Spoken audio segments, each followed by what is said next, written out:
pulis ng Highway Patrol Group, inireklamo ng komedyanteng si Arnel Ignacio ng pangingikil ng 50,000 piso.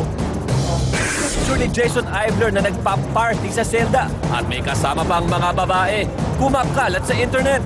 Marlene Aguilar, naghamon nga ba ng suntukan? Na yun. Pwede bang idemanda na slander yung mga yan?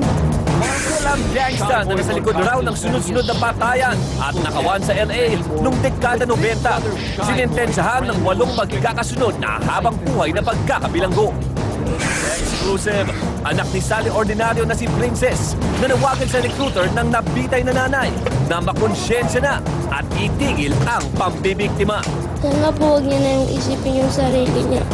Kasi po marami pong taong nadadamay dahil po sa kanya. Vice President Jejomar Binay, inovertaken si Pinoy sa bagong survey ng SWS. Sa Aksyon Metro, pinsan ng aktres na si Dimples Romana, nawawala matapos makipag-eyeball sa isang nakilala sa Facebook. Calling and texting while driving, ipinagbabawal na sa Caloocan. Sa Aksyon Abroad, ang heavyweight na 3-year-old na bata sa China, mas mabigat pa daw sa isang sako ng bigas. At sa Aksyon Showbiz, Wendell Ramos, ano nga bang papel sa unang paglabas sa babaeng hampas lupa mamaya? Sa Makata Super Video! Isang matabang lalaki, babalang sa ulo ang kotse. At kainan sa Taiwan, konsepto ay pambihira para masibay ang mga sikmura.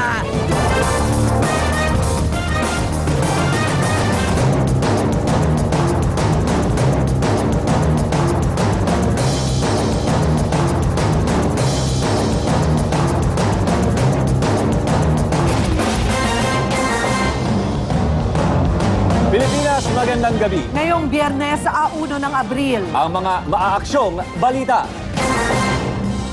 Simulan po natin ang aksyon sa reklamo ng pangungotong sa 3 pulis ng Highway Patrol Group. Hinarang sa kakinikilan daw ng ilang taga-HPG ang komedyanteng si Arnel Ignacio. Hindi naman nag-aksaya ng panahon ng hepe ng HPG NCR at agad sinibak ang mga pasaway na parak. Ikwento mo, Edel Kabatpat. Napasugo sa tanggapan ng hepe ng Highway Patrol Group sa Campo Crame ang comedian singer na si Arnel Ignacio kaninang hapon. Isinumbong ni Ignacio ang 3 miyembro ng HPG na nangotong daw sa kanya. Kwento ni Ignacio, hinarang siya ni PO3 Jose Eliagas, PO3 Neil Pono at PO1 Joel Lasala noong Sabado. Marso 26 habang minamaneho ang kanyang Porsche 996 sa Julia Vargas Ortigas. Sinita raw siya ng 3 dahil sa maluwag daw na plaka ng kanyang sasakyan. Nakainom pa raw si Pono nang sitahin si Ignacio. Masyado akong na insulto, and hindi naman ako yung taong nuknukan ng yaman na bumibili lang ng sasakyan ng gano'n. Hinulugan ko yun. Napakasakit sa akin na pagbintangan mo ko ng parang kriminal. Para matigil na raw ang pangharas ng 3, pumayag si Ignacio sa gustong mangyari ng mga pulis. Para maayos ang gusot, kailangan daw niya magbigay ng 50,000. Sumama pa raw ang 3 pulis sa bahay ni Ignacio para kunin ang pera. All possible na cases to be filed legally, I will take the steps. Tumanggi naman ang hepe ng HPG NCR na iharap sa media ang 3 tauhan niyang nirereklamo ni Ignacio. Pero agad sinibak ni Chief Superintendent Leonardo Espina, hepe ng HPG, ang mga pulis habang iniimbestigahan ang reklamo ni Ignacio. We will never tolerate these kinds of errant behavior, grave misconduct, and misdeeds by our people. Hindi na naibalik kay Ignacio ang perang kinotong umano ng mga pulis. Pero nangako si Espina na bibigyan nila ng seguridad si Ignacio sakaling may planong balikan siya ng 3 pulis. Errol Kabatbat, News 5. Pinalampag ng mga militanteng kabataan ang opisina ng DOLE sa Intramuros kanina. Ang pakay nila gisingin na ang natutulog daw na ahensya dahil sa kawalan umano nito ng aksyon para sa mga bagong graduate. Ikwento mo, Franz Noguera. Sinugod ng mga militanteng kabataan ang tanggapan ng Department of Labor and Employment kanina. Pagdating sa harapan ng tanggapan, isang bagong graduate na nakatoga pa ang nilagyan nila ng lubid sa leeg, kunwaring sinasakal at binibitay. Simbolo raw ito ng kawalan ng pag-asa ng mga bagong graduate sa paghahanap ng trabaho. Dismayado raw ang grupo sa gobyerno dahil sa kawalan ng aksyon nito sa sigaw nila para sa maayos na trabaho. Si Dayan, kakagraduate lang sa kursong Mass Communication. Ngayon pa lang daw, ramdam na niya ang hirap sa paghahanap ng trabaho. 5 months na ako naghahanap ng trabaho, nagsisikap maghanap ng trabaho. Napakaliit ng opportunity kasi nga, pag hindi contractual, kailangan ng maraming karanasan. At the same time, namimili sila ng kanilang mga ipapasok. Sa datos ng League of Filipino Students, nasa 500,000 hanggang 900,000 lang gumag-graduate sa bansa taon-taon. Sa bilang na yan, 3 lang kada 10 graduate ang nagkakatrabaho dito sa bansa.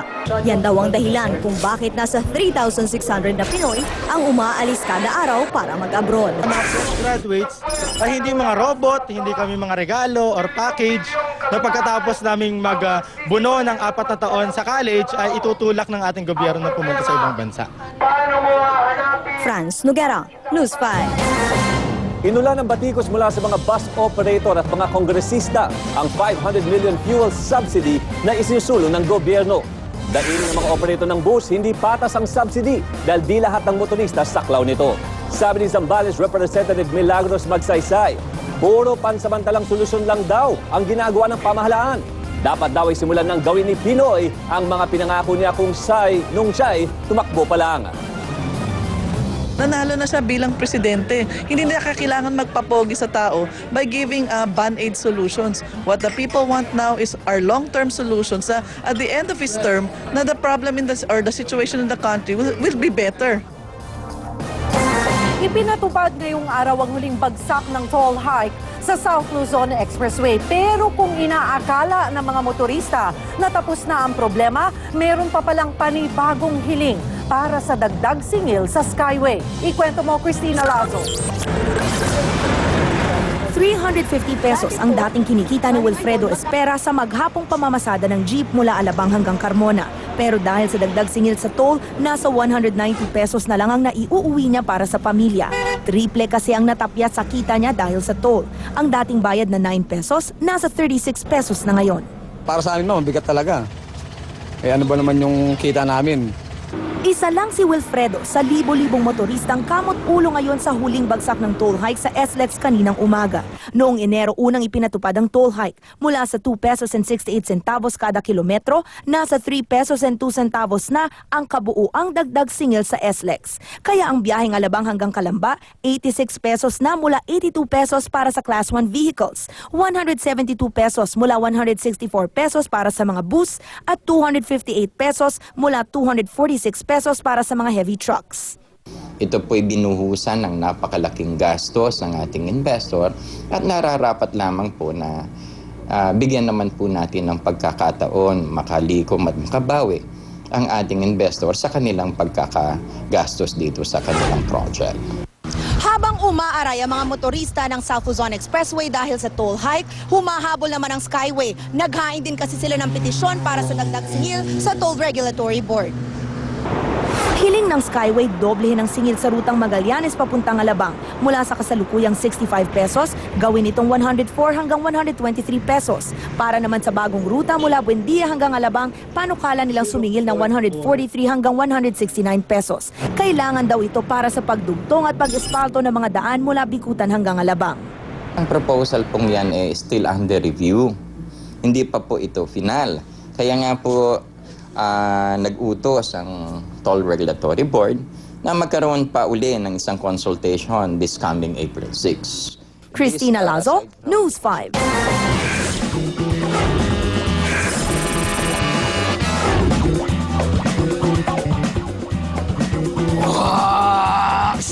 Ako'y si Makata na taga-Saklolo. Basta't may inuman, palaging may gulo. Alak naway sa tiyan at hindi sa ulo. Eh kung kotse kaya, kaya niyo ba to?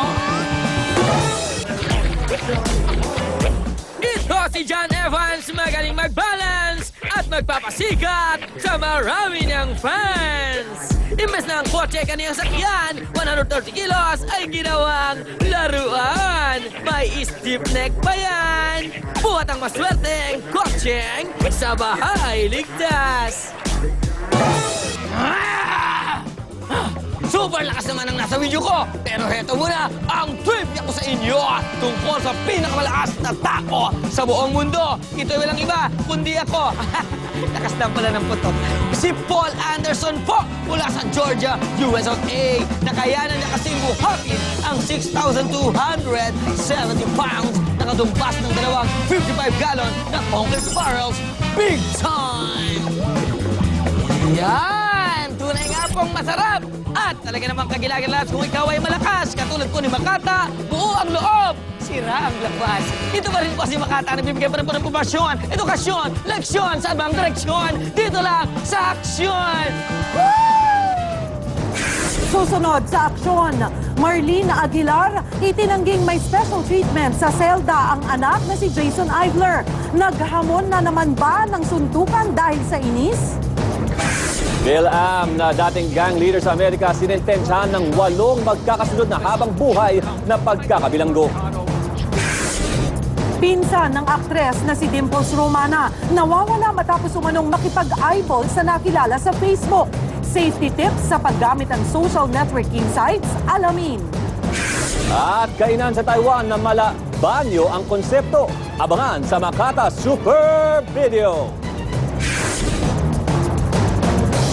Ang pagiging ina at pagiging aktres, hindi nagkakalayo. Johan, kain na.